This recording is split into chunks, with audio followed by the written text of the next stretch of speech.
Broadcasting live from the Business Radio X studios in Phoenix, Arizona, it's time for Phoenix Business Radio, spotlighting the city's best businesses and the people who lead them. Welcome to Phoenix Business Radio, broadcasting live from the Business Radio X studio inside Max 6 Workspace and the Conscious Capitalism Arizona headquarters in Tempe, Arizona, where we help build businesses and connect you with the right people. I'm Karen Nowicki, and I'm very excited. I feel like it's old home day or something like that. I feel like we've become fast friends, and I know our paths have crossed before. I'm very excited to introduce you to the Recla group, right? I said that correctly. Corporate Counterintelligence. Now, if that is not an exciting title, I don't know what is. So we'll get into that in just a moment. Let me introduce you, please, the Recla family and team. Justin, COO. Welcome, sir. Thanks for having us. And Tonya Don Recla, CEO. Hello, thank you. Hello. And Neva Lee Recla, CFO, but that stands for what? That stands for the chief of fun. Yes. I was close. That's hey, that'll work. Chief of fun. But I know you dabble in finances as well. So we can say CFO for financial, but we can also say chief of fun. I love it. Well, welcome to Phoenix Business Radio. Let's talk about who the Recla Group is. Who do you serve? What's your mission? And then we'll talk about the backstory and how we've got this amazing kiddo on your team. Who'd like to start for us? Well, Tonya and I are both former counterintelligence agents with the U.S. government. And we left government back in 2011. We got bit by the entrepreneur bug, went to set out and figure our place in the world. And the path that we started on wasn't quite where we ended up, which is for the better, because when we entered into the market space, trying to figure out what we could bring to the world, the market found us, and they told us, they basically said, we need you to do for us in business what you did for the government. And you listened? How amazing. No, we didn't. We literally, God taps people on the shoulder sometimes, and other times he hits them over the head. And even after hitting on the head, you still weren't listening. Well, it was funny because when we set to figure this out for ourselves and how we can translate those skill sets, we thought we knew better, right? And when it finally got to the point where we weren't listening anymore, the universe said, boop. And I ended up in Afghanistan for 6 months, and basically told Tonya, I'm going to need you to figure out this business stuff so I can come home. Oh, and by the way, I'm going to need you to watch the 2-year-old. Watch the 2-year-old at the time and make this happen. And she did. About 6 months. She dove fully in, and next thing I know, I come home and we're teaching at events, we're speaking at events, and she was able to translate everything that we had done in the counter intel world and repurpose it for the business world. And ultimately what that is we realized that small business owners, medium-sized businesses, emerging growth businesses can't do what they're here to do and have the impact on the world that they're here to have if they're getting ripped off, if they're getting scammed. And not only that, if they're, really releasing their power to other people who think they know better about their, our client's business. And so from that place, we've entered into corporate counterintelligence, and we offer risk mitigation and due diligence solutions for small businesses. So whether you're hiring an employee, a partner, you're going into a merger and acquisition, you're bringing on a service provider. That's one of the biggest areas that we see is that scams and frauds aren't necessarily the scams or frauds, but it's ineptitude, or it's their ability, it's a business's or a service's ability to actually be able to deliver on what it says they say they can do. And intrinsically, most business owners know these things, but they don't have the process in place to help them discern what they don't know and what it is that what they do know, because they think they're making a decision from one place, but they're really making it from another, and they're abdicating their power along the way. Well, we come in, we fill that gap. And from that, our other businesses were born because we found out along the way that a lot of people didn't really need due diligence. They just needed to get out of their own damn way. And from that, Superpower Experts, our other company, was born. That's why you said that on the way in. Yeah. I understood what you were saying, but I didn't make the reference to another business as well. Yeah. We broke all the rules. So really the Recla Group the counterintelligence firm was the entry point. But what happened with that was we ended up having to knock ourselves off and build scalable and affordable solutions for the startups. I mean, our heart and souls are with entrepreneurs, and not everyone was positioned to utilize our consulting services, and it didn't feel good to not have anywhere to send them. And so we challenged ourselves to see if we couldn't come up with some scalable solutions, and we did. But along the way, what Justin's alluding to is that we ended up starting to like really help people more personal kind of development type stuff. And we had to make a decision about whether to muddy the brand, you know, to absorb it all or to separate them. And so, you know, we were like, oh, let's separate and we can have multiple companies. Like, that's really brilliant when you have a 2-year-old. And, you know, why not? We could do everything, right? And then she's starting up her businesses and everything else. And we, many times along the way, we've looked at each other and said, how do we do this? Like, how do we keep doing this?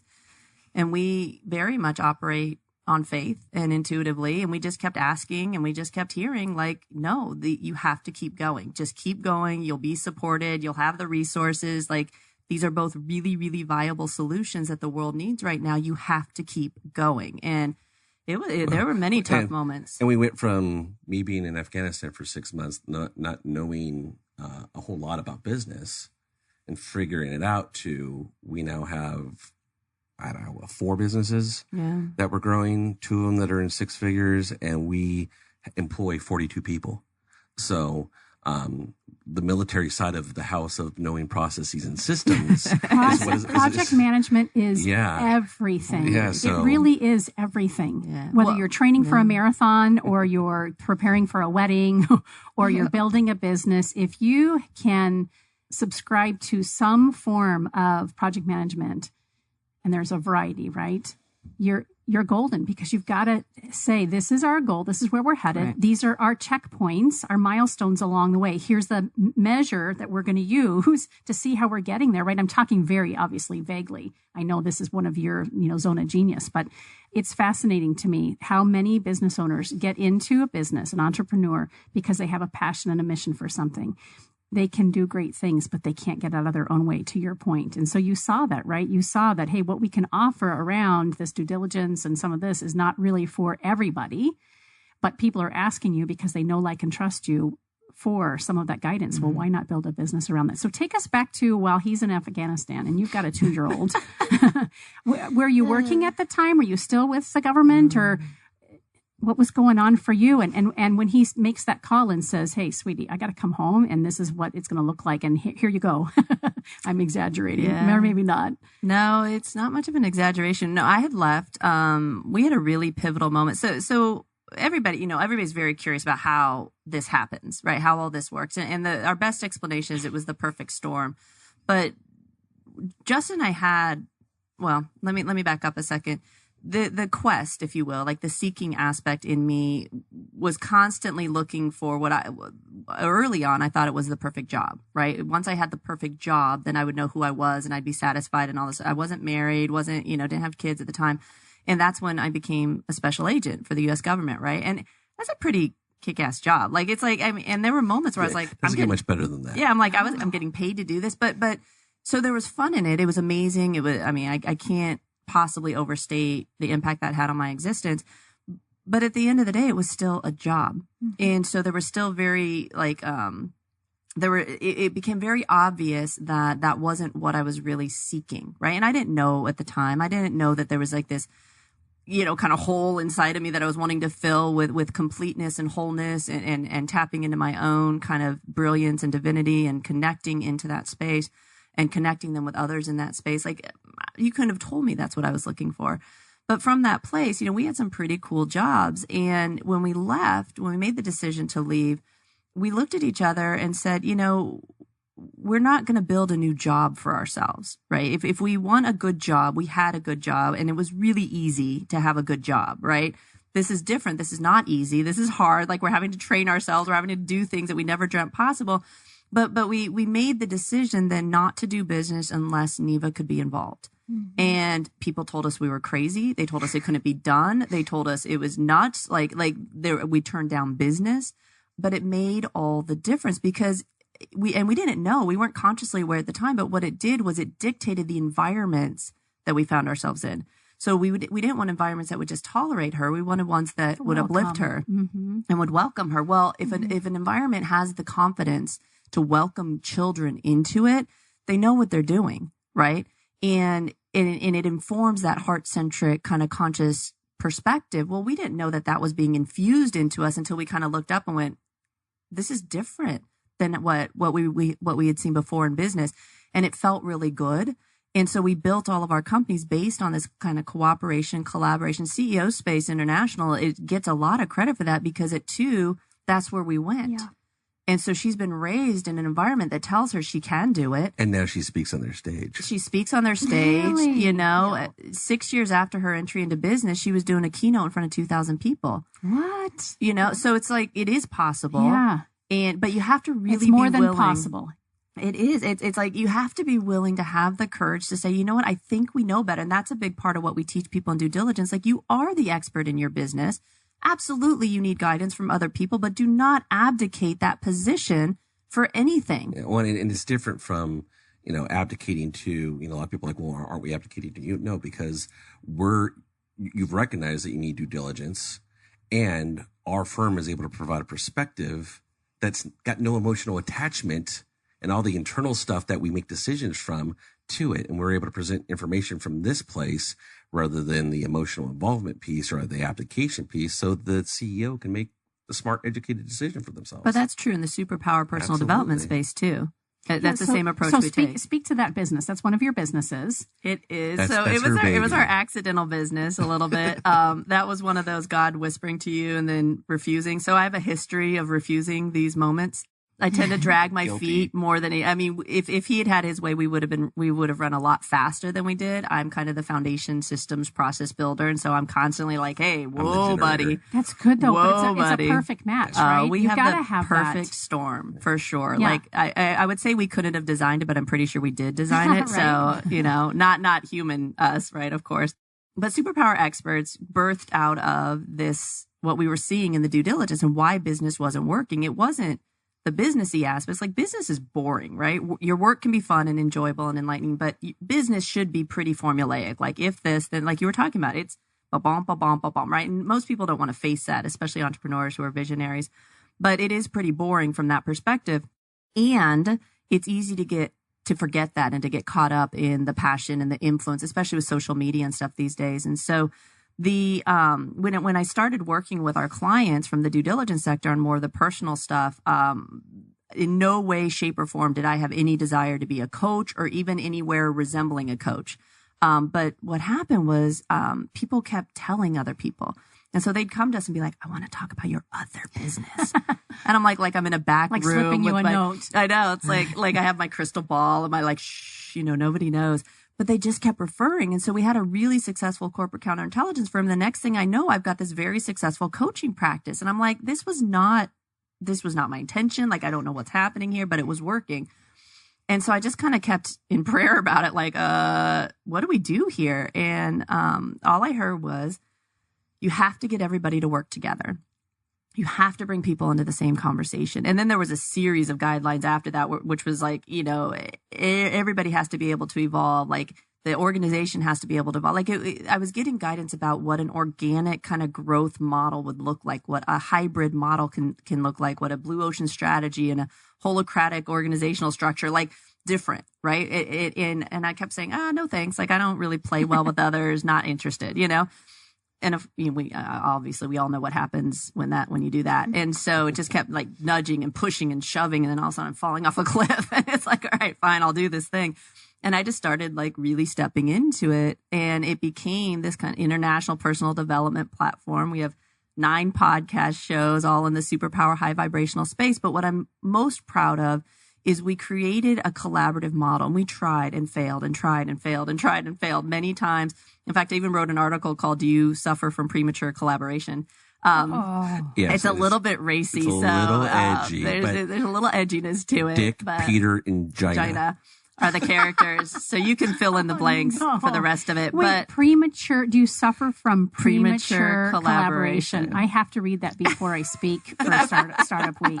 I have a sense that we're speaking a very similar language. I know we are. And some of it comes from the due diligence perspective, moving into agreements before you really know somebody. But a lot of it comes from this like just desire to like, oh, great, save me. Come help me with my, they're going to help me build this thing. And it's like, it's your work. Yes. You have to take ownership for that. And so, but not only that, we have a lot of really amazing people who are awakening to their gifts, and they don't necessarily want to be business experts. I think it doesn't behoove our society to force them to be, but there's no place for them to do their work. A practitioner in an energetic healing space, in a coaching space, a consulting space doesn't have much of an option, and you're limited in how well you can scale your business if you're a solo practitioner. Not only that, but we're single-handedly taking down the personal brand kind of concept because I think that it's toxic. We believe that it's not achievable anymore. We think that people are setting a stage and setting people up for failure. I agree. It's creating broken marriages. It's creating broken families. We've seen people kill themselves over this. It is nuts. So much of it is ego-driven and very narcissistic. And using those terms very loosely, but I've seen it. The irony is we've seen the tidal wave of what the personal brand and the goal to reach that personal brand in the personal development arena is doing. It's literally, it's like it's so bloody in the personal development personal development industry that it's impossible to get ahead. And we see how it destroyed the chase of that personal brand is destroying all the coaches that are professing to change your life. When you, from the due diligence perspective, because when you take a peek behind the curtain, which we're experts at, right, to be able to dissect it, we know exactly what's happening. And a lot of it is because the coach is not doing it in partnership with their spouse. And so it's automatically creating the separation. And so when you can move into a collaborative environment, even in your own business with your spouse, and you're able to meet them in that space, even if they're not active in the business, but you're still meeting them in that space, the world changes. Mm-hmm. Everything changes. Well, and I think we're not being honest about the whole personal brand conversation. And we don't necessarily need to get off on that trajectory, but it's the personal brands come out of people doing their work. So the personal brands that have worked were a byproduct of people being in service to what they were passionate about. You don't create it. It's earned. You have to build, you have to work at it, and then you're kind of knighted with it. It's not I'm going to go out and create this and convince everybody of my brilliance. And that's not a good strategy, and you're going to fail every time. And we're just done entertaining that as an option. And so great, right? We can have our opinions, but if we're not willing to provide solutions, then we don't really get to sit and rant and rave about them, right? And so we provided solutions, and we created a space that we've been beta testing for a while. And it's this little kind of incubator petri dish model of a micro environment that allows for collaboration. So all of our coaching is done collaboratively. People are held accountable. They agree to, grow transparently in the presence of others. They agree to continue training, and they should. You should not be turning your life over to a coach thinking that they can fix it for you. One, they can't. But two, you need to ask some of these questions, like who holds you accountable? Who do you work with? Who supports you? How do you make sure your coffers are full? And people just aren't asking enough questions. And from my own personal experience, before opening the studio, I had just sold a company with some partners, and wish I had done some due diligence before getting involved. But anyway, it gave me the opportunity to open the studio and my husband his auto shop. And then I went to go hire a coach. So I am a certified integrative coach professional from John F. Kennedy University and Debbie Ford. And I only say that because it was born out of the desire to help people come within themselves and really understand their shadow side, given my experience. And I, like so many other coaches, got that certification, hung my shingle, and went, I can fix everybody. No one needs to be fixed, right? Anyway, a lot of iterations of my career for the last 12 years. But when I sold the social media company, I knew that I needed to hire a coach. I felt like I needed to have a business guide in my life because now I had succeeded in selling a very successful business, and I wanted to come back to growing my brand and my practice. I made the mistake though. I heard what I heard what I thought I wanted to hear when I hired this person. I asked what I thought were all the right questions, but I was not asking the right questions, and I wasn't listening from a filter of who's keeping them accountable. What's their success rate? Have they worked with people like me before? And I'm guessing at some of these questions, I'm sure you'd have a boatload more. and I spent $15,000, and I probably got $1,000 worth. Absolutely, and that's a very, very common story. And those are the people that we serve when we knocked ourselves off, because oftentimes people are looking for how do I sort through that, right? But they didn't have the ability to bring us on as consultants. And so we duplicated ourselves. And that's what the Clear Directory and everything that we do through the Clear Directory serves, is providing solutions for exactly what you just described. So if you want to prevent that, come talk to us. Before you make that commitment. Absolutely. And then the agreement on her behalf was ironclad. And so I kept paying, and I was not getting, and my husband, of course, you can imagine, was like, and by the way, his phrase was, "You did it again," because I had done it previously in, having left education and becoming an entrepreneur business owner. I really listened to my callings. It's not always clear and concise, but kept fumbling my way until I found that. Yeah, and I want to plus that a little bit, because a lot of people carry that story, and there is an element. I mean, it's undeniable that we walk our journeys. So the idea of like, you did it again, that's very common in spousal situations, because especially if one spouse is an entrepreneur or entrepreneur minded and the other one is a little bit more security, stability focused, that becomes a really easy blaming point. It's a toxic conversation in our collective consciousness. And so I invite you and everybody listening who's walked that path to reframe that and to say, you know what? Yes, for sure, we learn things. For sure, we step into things. And I would actually venture to say your guidance was probably extremely clear, because as I'm listening to you, I have superpowers. That situation served a very important purpose for that coach, for you, for your husband. There's so many intricacies. We can never possibly understand all of the enmeshment that goes on. And if we don't take ownership and learn from it and apply what we're learning, then we are set to repeat it. But doing it once and walking through it once is a gift to the world. It's a gift to you, and it's a gift to everybody else. Staying in it, staying stuck in it, and wallowing in it and being a victim to it is toxic to the world. Totally different conversation. Let yourself walk through, let yourself have those experiences. Refuse the desire to judge yourself because of it, and come out of it going, and I get to speak about this now. I get to teach others. I get to do it better. And that changes everything. Indeed, it does.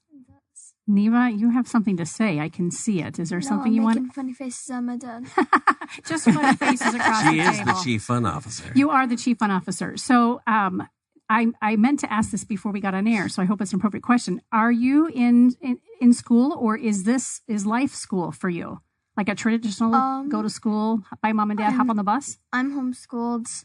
I have been for the past couple of years. For the last 5 years. 5 years. Pretty much since birth. She did 1 day in school. No. She did a semester at a Montessori school when she was 2. Yep. And you came home and said, "Mom, I want to learn from home now." And she was I'm done. 2. Thank you. Yes. Yep. Then I went into another school, and it was a multilingual school. I lasted a day and a half because I was like training to go to prison, pretty much. We sat in the parking lot the next day and had a conversation about how I'm not going back.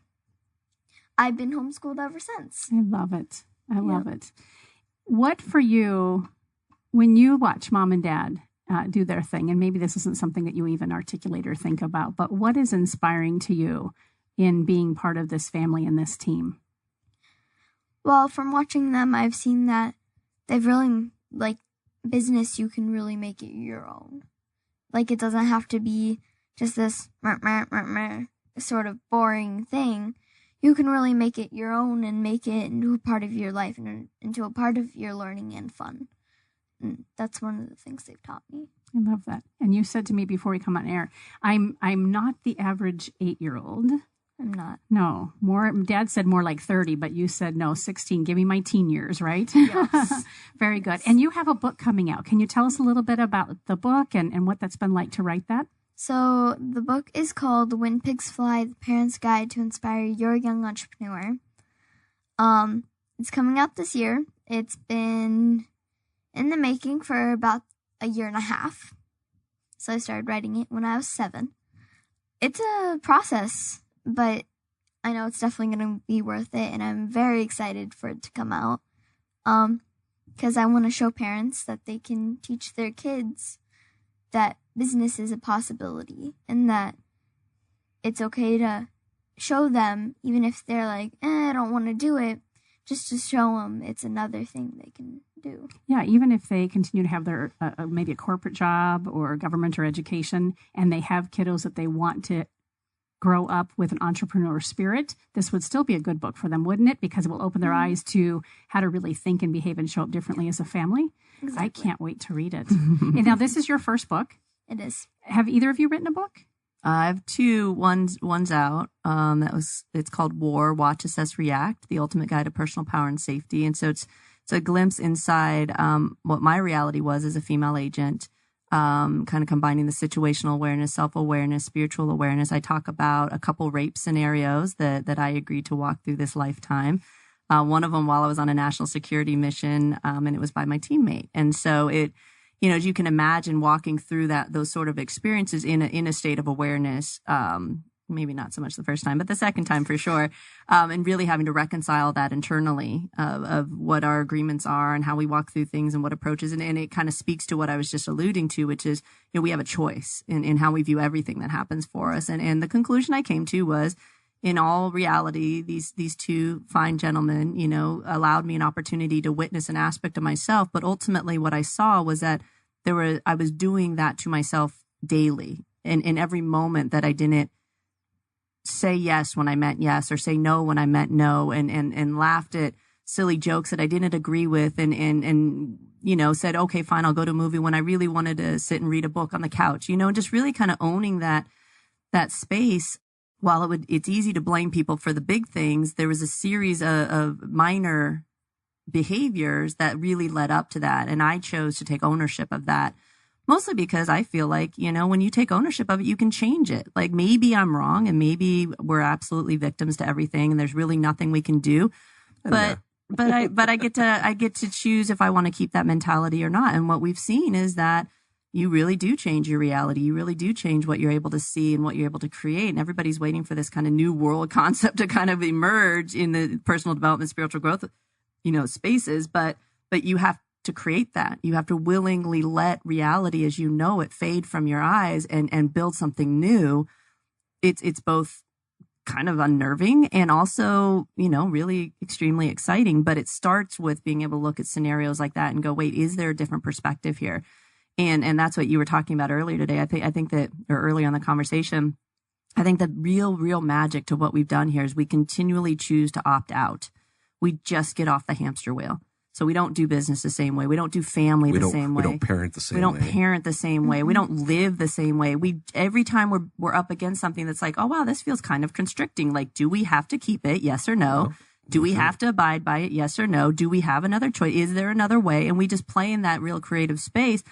And it leads to opting out of a lot of things that people accept as normal and have-tos. Well, and as you can imagine, just from the conversation here, the due diligence side of the house, it all comes back down to that personal ownership. And she is the byproduct of that environment. Literally. I mean, literally, literally the byproduct. And I jest with people, but she's my barometer. Neva Lee is my barometer, because it's one of those things to where I know that if I'm off or if I'm triggered, she immediately reflects it back to me, because we've taught her all of these tools and given her all these skill sets. And, that's why she was able to do 200 readings at Burning Man and guiding adults and grown men in tears from the reading and insight that she was able to provide them, because she understands herself. She'll have revelations. She'll walk out in the front room. She was like, I need you to pause the movie. And she will say, I experienced this. And then she will literally spend the next 30 to 45 minutes. I think the longest she's gone, probably about an hour and a half. Just ranting. Deconstructing what she's just experienced. And when she gets to the other side of it, she goes, oh, and now I'm going to do a podcast on that. I'm going to do a video on that. And matter of fact, she's got a movie. Oh, you want to give them a quick sneak peek on what you just put together? So I saw this video on Facebook, and it was a makeup video. And basically, the caption was that the girl was rated a 0 without makeup, but somehow she was beautiful with makeup and was rated a 10. The thought that came to my mind was, what the heck? It's 2019 and people are still talking about rating people? And we sat down, had a 45-minute talk about it. I was like, what the heck? It's 2019. People are still judging people based on their beauty. And Mom suggested that I go talk to one of our friends. I was like, I want to do a video for this. He's a movie producer. He's a movie producer, and he's very good with that. So she's like, how about you talk with him? And so I got on a call with him, and it was probably about a couple of weeks in the making. And we just got done filming a video, and we had our friends write on poster board things that they've been judged on. Then there's a stop sign that says, it stops here now, and all those words get crossed out. And so wait, I'm going to step in here. So this doesn't actually frame it up perfectly. No. So, well, I'm getting it, but fill in the blanks for me. Well, that she's spot on with, but our experience of it was, she comes to us, we're like, sure, go talk to Elmer, go, because she was in one of his films here recently, and so they had a few. We were aware that they'd had a few kind of video chats about it, and she came to us and she's like, hey, can we film at the house? I'm like, what are we filming at the house? Like, what's happening here? And so we just carved out a day. We're like, fine, whatever, just go, because we've taught her that you find the people who are good at what they do, right? The experts, and you work with and them. Let them do it. And so she the next thing, it was like 2 days before this date that we had chosen. And I looked at her and said, hey, whatever happened with that project? She's, well, we're filming. And I was like, who's we? 20 people are showing up at the house. And we're like, we had no clue. 2 days before. Like, well, Mom and Dad got left off the email thread. But apparently this whole conversation had been happening. She coordinated this entire event. And 20 people showed up. 15, 20 people came to the house, a film crew, everything. And we're like, lights, our entire front room was, I mean, it was so bizarre, but it was such a great experience for Justin and I, because it was like, she doesn't need us in that space. Like, certainly we hold the container, certainly we guide, certainly she can come back to us and stuff, but she did exactly what we encouraged her to do. And we're like, okay, just next time. Yeah. Put us on the email. Put us on the email. That's all we need, right? Yeah. That's the only piece that we were missing. Let the managers know that what you're doing. Yeah. Fortunately, we had blocked it off, though. So have you seen the video is out? The video's not out yet. It needs music. But are you loving it? You've seen the rough cut. Yes, I have. And it is very amazing. A friend actually had an idea to burn all those cards.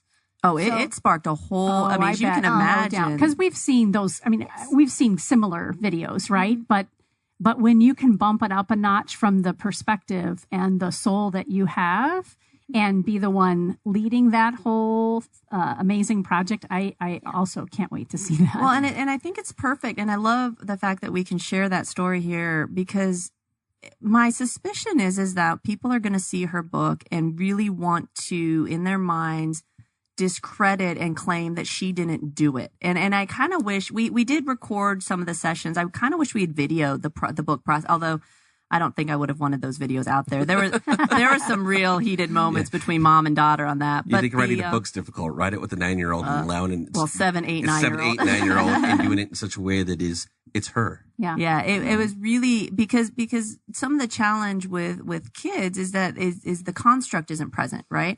So the brilliance, but they have to have a framework to put it into. And so there was a real delicate kind of art to creating the construct, but not encapsulating her within it. And so, for instance, on her podcast show, when she started doing her podcast show, she did it exactly the way I did mine, right? Because that was something she had seen.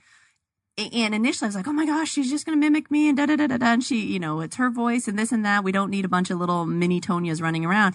Well, but when I relaxed and let her kind of be her and do what she wanted to do, she clearly started making it her own. Like her second interview was with JP Sears, and I was sitting kind of in the background. She looks at me. Ultra-spiritual Oh, guy. I know who he is. Yeah, I and love she goes, Mom, can I do an oracle card reading for JP? And this is on the video, right? And we don't really edit out. I mean, it's real for us. And so, and I'm looking at her like, I guess that's up to him. Like, I don't know, And so she did an oracle card. Well, that led to Joe Polish wanting an oracle card, and then Sean Stevenson wanting one. And so now it's kind of like become a thing. But then she started funny FaceTime, and I was like, "You're gonna do what?" And of course, I'm very proper. And, Joe Polish had like 8 changes of garb. He had different costumes throughout the entire interview. It was amazing. Probably It was almost awesome. half the interview was us running off, getting changed. Yeah, I'm like I'm proofreading or watching the Q, seeing the video, and I'm like, where did you both go? Like, the video's blank. I'm like, she goes, oh, we were getting costumes, and we're like, oh, we just left it all in because it was just that perfect. Well,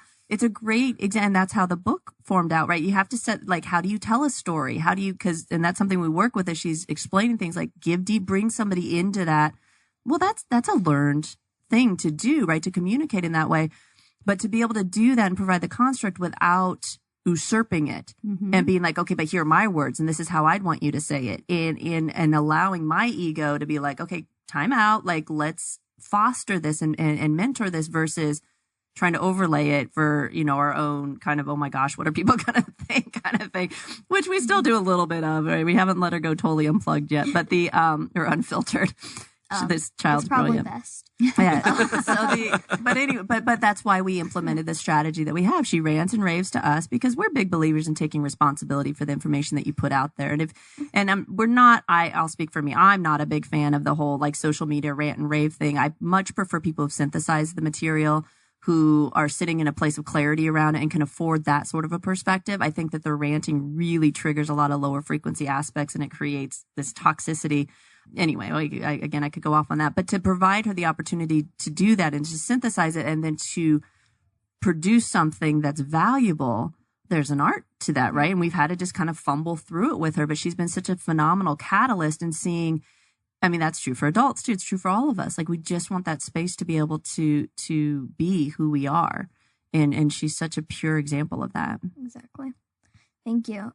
Actually, like she was saying with the ranting and raving stuff, there's quite a few times. I remember this one time. Mom was just coaching me when we were writing the book. I was sitting in the front room, and I was pacing around, and I was bawling because all this emotion and energy was coming through because I was focusing on being a leader. And that's a hard thing. And I was just so, like, I was ranting about it. I was very emotional about it. But I will not forget that time because that was kind of what tied the book all together, is because I got that moment, but it could tie into making sense. I am so glad to hear you say that, because that was probably the hardest moment in my existence. Was I just kept hearing to push her and push her and I was like, oh my God, I'm a horrible person. Oh my God, what's happening? And when she broke, oh my gosh, like not broke, cracked wide open. And it was like, and what a perfect microcosm of how we are as individuals, right? Mm-hmm. We have to be pushed, we have to be prodded, and we have all those signs around us. Sometimes very, obvious, mom and dad or whatever's happening. You get a download, you're ready to go speak to it. But that's a perfect example. We have to go through the storm to get to the other side of it again and again and again and again, right? And that opportunity to grow and evolve is here for all of us. Not everybody is awake and ready to listen. Well, and she's phenomenal at sound bites. And so, I mean, she's just made for commercials. I mean, like, you turn the camera on, she's like, and like, it's just her way. It's just who she is. Yeah. And so we were in the meat and potatoes of the book, like, really this, like, why, like why, really, it was a section where she was encouraging parents to be more supportive of their kids, because she had situations where she spoke at events. She's been the speaker at events where kids weren't allowed, and she had parents coming up to her saying, oh, my kids suck compared to you. And she looked at us, she's like, I'm not doing this. No more. I don't want to be that gross person. Yeah. And she's like, judgment again. Exactly. And for me, it's like, I even wrote in the book that that's the type of stuff that makes me want to stop, because I'm trying to encourage parents to really support their kids and say, hey, you can make a difference in the world. But then I'm at a business conference. I'm the only kid. Or the kid has gone off somewhere and the parent comes up to me and says, my kid sucks compared to you. They don't do anything. They just sit and play shooting games on Xbox. And they're trying to make that a compliment to you. But what's so beautiful and what are they really speaking to though? They're speaking to their fear as being a parent, because we can only, like, you are a mirror image of me. So how you're behaving, I can see that within myself. And that's what the parents are telling me. And even though they think it's a compliment, I'm like, I don't know. I want to show you to be nice to your kids and show you to not say that about them, especially not behind their back. Like, that's worse. And I wrote in the book that, no, just be supportive of your kid, because I'm not going to do it anymore if parents keep on coming up to me. This is such a refreshing conversation. It really is. I've seen, whether it's an adult entrepreneur or a child with supportive parents, and they're putting that child out front to be that entrepreneur, look at him or her and, how great they are. This is real and authentic and raw. All three of you, right? And obviously that's what you stand for and stand behind, but you're constantly being observers to yourselves and to the people around you and holding each other accountable. It's magical.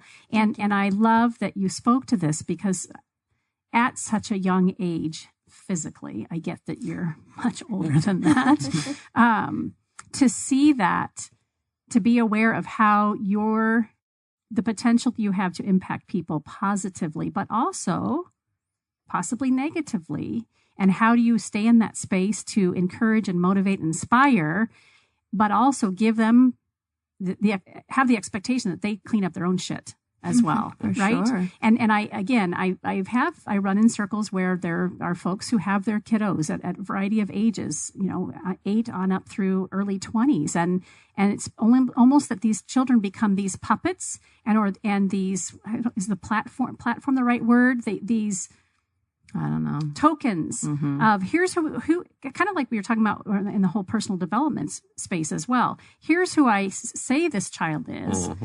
And then we're going to morph everything, this brand, around this kid or this thing.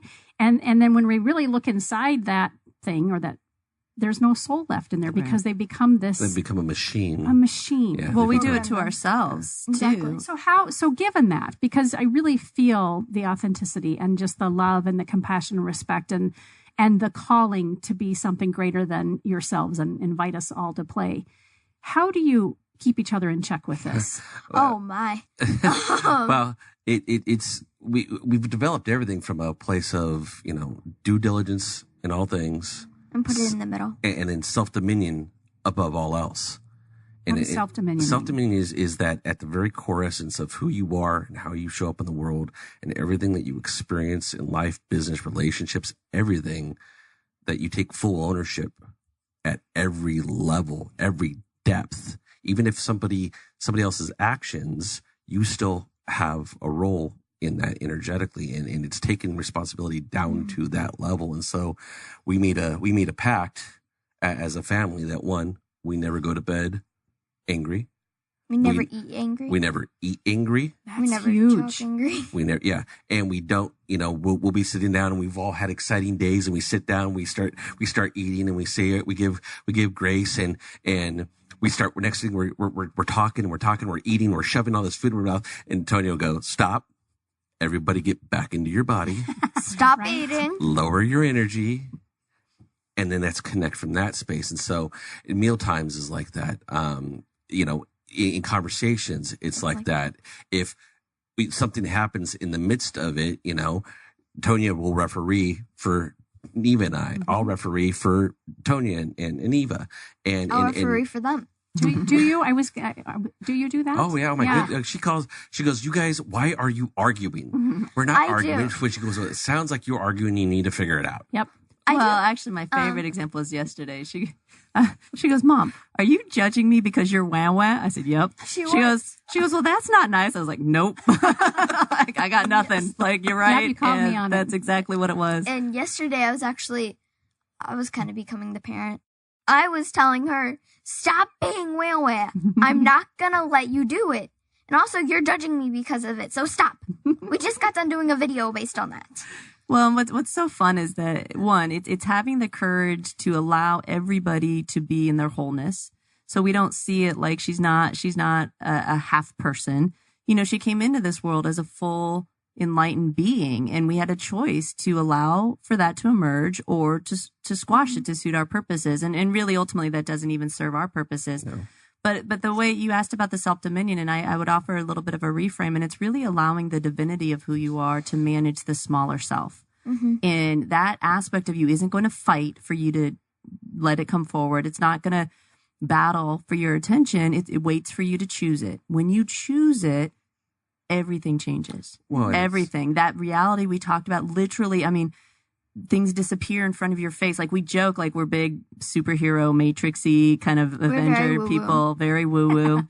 My kind of people. But the reality does reform itself in front of your eyes if you're willing to stare at something and deny its existence. If you're willing to look at where fear has played a role in your existence and say, no more, I'm opting out, I'm getting off the hamster wheel, and allow yourself to sit in the space for a moment, the void, until the new comes forward, that's where the magic happens. But so much of collective consciousness, so much of society, so much of parenting, stories and stuff, and marriage. I mean, we constantly are battling the voices of collective consciousness with regard to how we should be interacting as spouses. And we just say no. Once we can see it, once we identify it, you have to take that next step and say no. And I think the personal development communities, the spiritual growth communities have done us a disservice a little bit because it's all about the awareness of it. What's the practice of it? And so superpower experts, our curriculum is really it's kind of the shop us last. I tell people, if I do my job, I'm the last coach you will ever hire, not because you don't need to keep learning, but because the idea that you need a coach, that I need someone to tell me who I am and what my expertise is and to guide me in it. Self-dominion. There's an abdication aspect to that. And so what we advocate for within Superpower Experts and what we practice in our family, and really this was the petri dish that allowed us to crack the code for collaboration.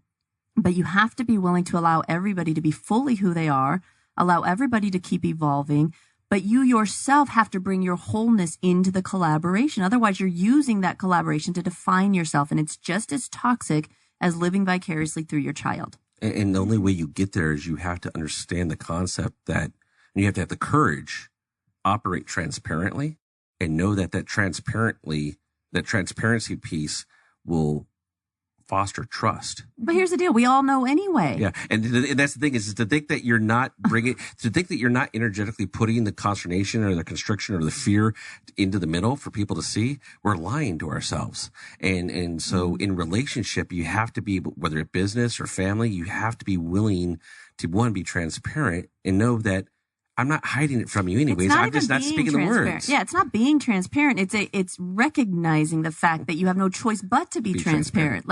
Too many people are awakening to their gifts and abilities. I know people broadcast fear. It's so aggravating. It's just you're lying. They don't know they're lying because they're not even aware that they're broadcasting fear. Themselves. But it's I'm not interested in talking to your fear. I have zero desire to have that conversation, and you should too. I likewise, when we use fear and this term fearless, or I can take on everything, that also becomes this crazy platform too that's empty. Frequently, right? Because fear is part of our existence. We have to be able to go through that again to get through certain thresholds. Absolutely. I don't know if there's a time that I will ever stop being afraid altogether of certain things, most certainly, especially if I'm aware of it and I focus on it and I practice it. But I think that's part of our evolution, right? So the way we explain this is that we all exist in multiple dimensions simultaneously. And as long as we're embodied in a physical body, we've agreed to do that because that's how we connect in, right? What we teach people and how we train people is that you can actually detach from your own energy field, because those of us who've awakened to these and decided to be of service and agree to do that work, we are constantly being connected into other spaces because that's what we've agreed to do. However, the internal work is to be able to hold that space for longer periods of time and wider spaces, right? That's the exponential impact. And so you're spot on in the sense that we don't ever lose that as long as we're incarnated. Once you lose that completely, you're back in oneness and game over, right? Tilt. But you don't have to be a victim to it. And so there's something about the playgrounds allowing for the work that you're talking about. But there does come a point when it's like, you're not really doing that work for yourself anymore. When you've agreed to do this for the collective, you're the vessel for it. You're the instrument of it. It's like in Doctor Strange, the Ancient One says, we never get rid of our demons. We just learn to live above them. And so the goal isn't to get rid of them. I have people coming to me all the time. They're like, oh my gosh, I had the coolest, I remember that conversation you and I had and da-da-da-da-da. And they think they know me. They think they have a relationship with me, but they were using me in the essence of who I am to work through something. I don't have to be present for that. In fact, it's far more powerful when I'm not, because if I get present to it, now we're enmeshed in it and we're kind of both walking through the gobbledygook together and we don't need to. I don't have to be present for that. But we teach people that if we're not, that's connection. Right? That's how we relate to each other. No, it's toxicity. It's swimming around in misery together. Like, no, thank you. And sure, use me in that regard. I'm big enough. I've done enough work on myself to be able to hold that and carry that with you. And when it becomes clear that there's something I'm still holding or some residual in me that's triggering a fear in me, I get the opportunity to work through that. It's not personal. In fact, it's the least personal thing you'll ever do in your existence. You're doing it for everybody. It becomes very selfish and personal when you refuse to do it. We call, when we go to Burning Man, this year will be our third year, we all have playa names. And so we call her the Ancient One. The Ancient One. Yeah. And this is the Oracle. No, I think that, Wait, no, I this think, is I think that her Clarity I'm sorry, her playa name is Source. What do you mean when you say playa? What do you mean? That's where the event is okay. held. Right. So then you have these names. So, right. So I'm Source. And Kid Clarity. Well, I'm actually Ravage, which I made a mix of Rebel and Savage. Oh, right, but she's known as Kid Clarity. So I'm Source, but I am known as Ancient. Yeah, so our inner circles where everybody refers to her as Ancient One, and I'm Phoenix. I'm constantly reinventing myself. Yeah. Oh my gosh, so fun. So you alluded to Burning Man earlier and the role that Neva played. Can you speak to that this last year? Right? Do you and do you expect to have? Well, I mean, how are you going into this next Burning Man? So last year I did Oracle card readings, and it was an interesting experience because I had people in tears, I had people very happy, and the hardest part is trying not to go into that energy and have emotion around it, because then it's just going to be a whole pity party if it's an emotional card. This year I hopefully will do it again. I probably did around 200 readings in a 7-day period. Yeah. In a 7-day period. It was tiring, but it was so fun, so worth it, because I got to meet so many people. There's center camp, so that's where everyone goes. And you can get like noon tabs, their electrolyte drinks pretty much, and all that. There's dancers and there's naked acro yoga. Yeah. You can say it. Naked acro yoga. She's the best self-editor. Oh my gosh, this kid. I told you, it's internet radio. You can use whatever words you like. She won't let use. herself. She'll say that, but she won't curse. I love it. Yeah, it's amazing. I have my own curse words. But we ran into this most adorable, like, little 2-year-old and her mom, and they were walking around. The mom started talking to Dad. The 2-year-old started grabbing my hand. And then the mom said, "Oh my gosh, you're Kid Clarity."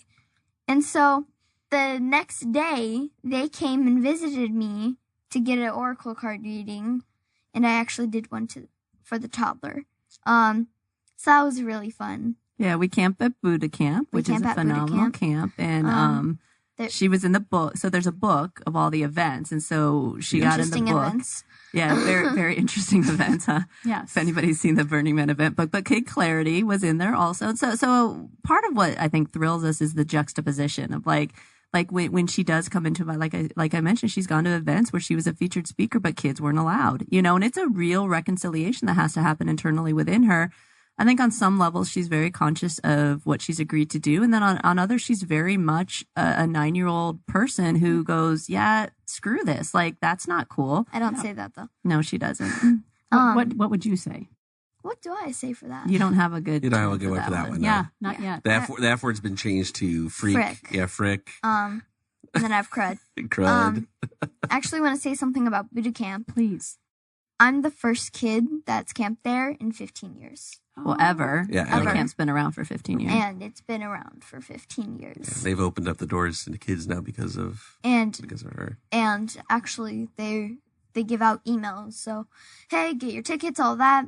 And they said that now kids are allowed at boot camp. Wow, and you're the catalyst for that. Yeah. She's pretty much the catalyst for just about So everything. many things. She came to us at 3 and said, Mom, Dad, I need to be on TV and in movies. And we're like, and you know me, like I'm gonna check in and be like, okay, are we ego? Where are we going with this? Like, what is she talking? Who's she talking to? Who's filling her mind? What type of movies?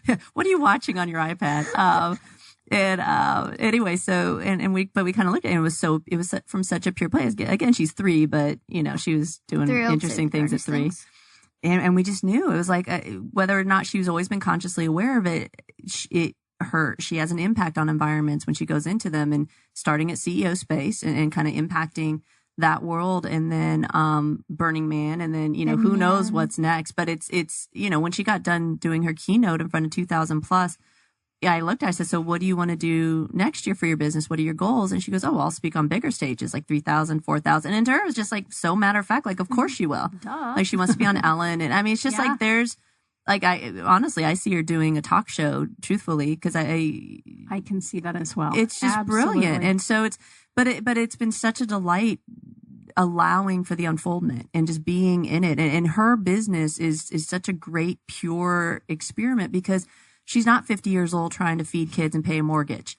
Like she the doesn't. gal sitting next to you. Well, but she doesn't. So funny. But she doesn't have those pressures, and so it's like a pure experiment of what happens. Superpower Experts was similar, because we had the corporate counterintelligence firm, we had vetting solutions, and from jump, that business, and this was the challenge we undertook. It was self-sufficient the first month, and in revenue the second, and that was our prediction. Can you do this? Can you build a business with no capital? No infusion, nothing. Now we had resources and experience, so that's capital in and of itself, but it can be done. Like, there's all kinds of creative ways to do business now. And so to get to watch this process with her, because it's not overburdened, it gets to be a free expression. And that's how we treat businesses, is they're kind of their own living, breathing entities, you know? And to her credit, she does the work. I do. And I mean, she's set up on project management.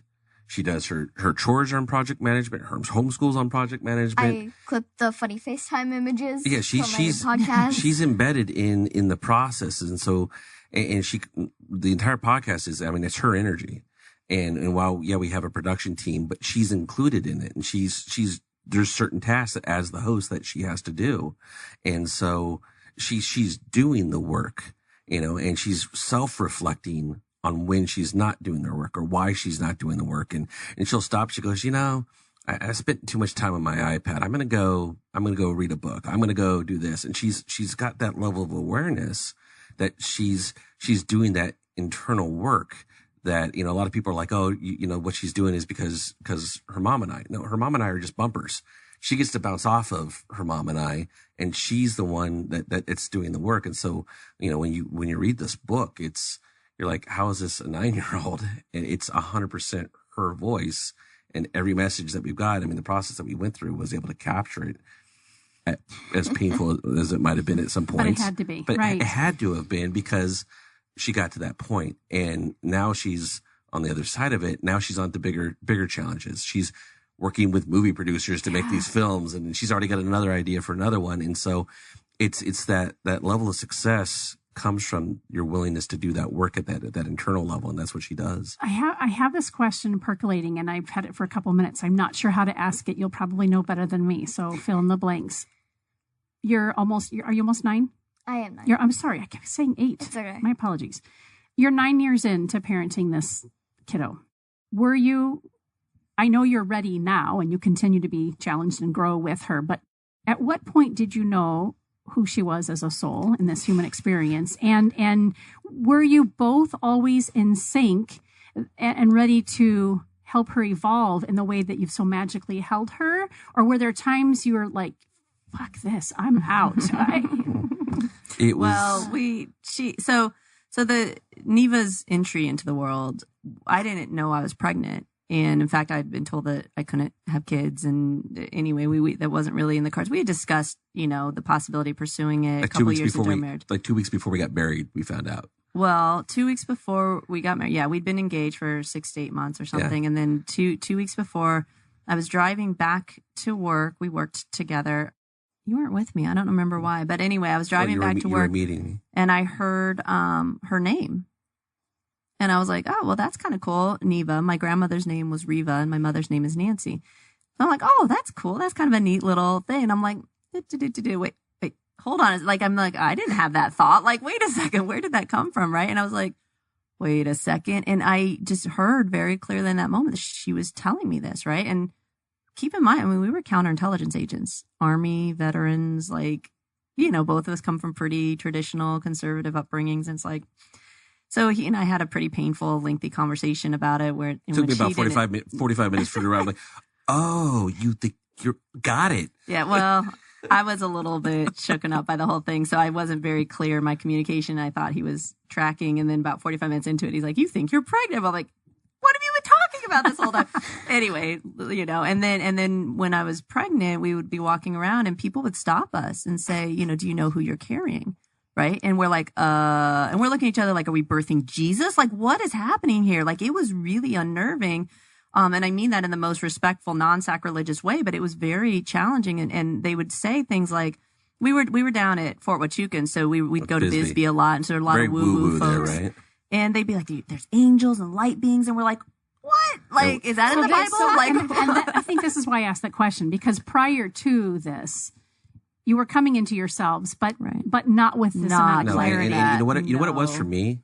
For me is, and I don't remember who. I think it was somebody that we met in Bisbee or were talking to, and he looked at me as man to man, father to father, and he said, if you don't do what it is you're here to do and get out of your own way, she's not going to be able to do what she's here to do. And it was like, click. And it was like at that moment in time when we had already made that commitment to each other when we got married.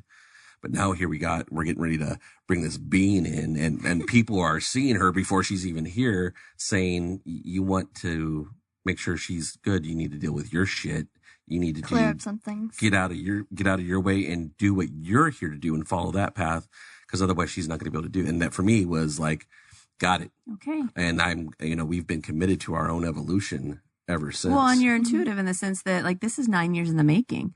And so doesn't happen overnight. Right. That's why that judgment is so incredibly unfair, because she's allowed the environment to do this. Not only that, she was seeing beings. She was freaking out about people coming and talking to her. Like, we had deep conversations. We had to make a choice about, are we going to crush this in her, which most of us have that in our stories, right? We awaken to our gifts as children, but we didn't know what they were. And our parents probably didn't have the constructs to assist with that. We didn't necessarily have the construct, but we looked at each other like, are we going to repeat this, or are we going to make a different choice and figure it out? And so we have our relationship. We're phenomenal partners, Justin and I. We're pretty clear we've done this many, many, many, many times together. So it does serve as a really great foundation. We really just have all the pieces. And so, I encourage anybody listening, don't pit yourselves against that. Take allow it to motivate you, allow it to kind of inspire you. But certainly our situation is unique, and we're very clear that we crafted all of this so that we could show what's possible. But it doesn't mean that you're somehow wrong or less than if you're not doing all of that. Our story isn't for everybody. It's very complex and very elaborate, but take something in it and let it inspire you. Mm-hmm. Our stories aren't, you can't be us. We're us. Go be you. We need you to be you. Let us be us. You be you. Bounce and off us. Watch what happens. Yeah. Bounce off us and reach out, connect, because we're always happy to have a conversation and reflect back to you something different. So how can folks get a hold of you guys? Clearly out on the social media, and you've got your own YouTube and several podcasts. Where is there a hub? Is there a Recla Group hub? So the Recla Group doesn't have a forward-facing presence on the internet, but you can find us at clearbusinessdirectory.com, superpowerexperts.com, or superpowerkids.com. You can also go to nevaleerecla.com. Yeah. Neva Lee. NEVALEERCLA. Or you can reach out directly. Justin at reclagroup.com is my primary contact. Feel free to reach out directly there as well. But Neva's book is on pre-order, and so Neva Lee Recla is a great place to go for that one. Okay, and then when the hardbound is coming, when do we have a drop date? We're in final edits. We're probably about a month and a half, 2 months out before we have the book launch. Come back and have a conversation with me about your book when it's ready. Oh, we're gonna have a party, and you're invited. Good, I want to come. I'll bring my little guy. So Phoenix, hope you're listening. If you want to come to the launch party, send us a message. Definitely come.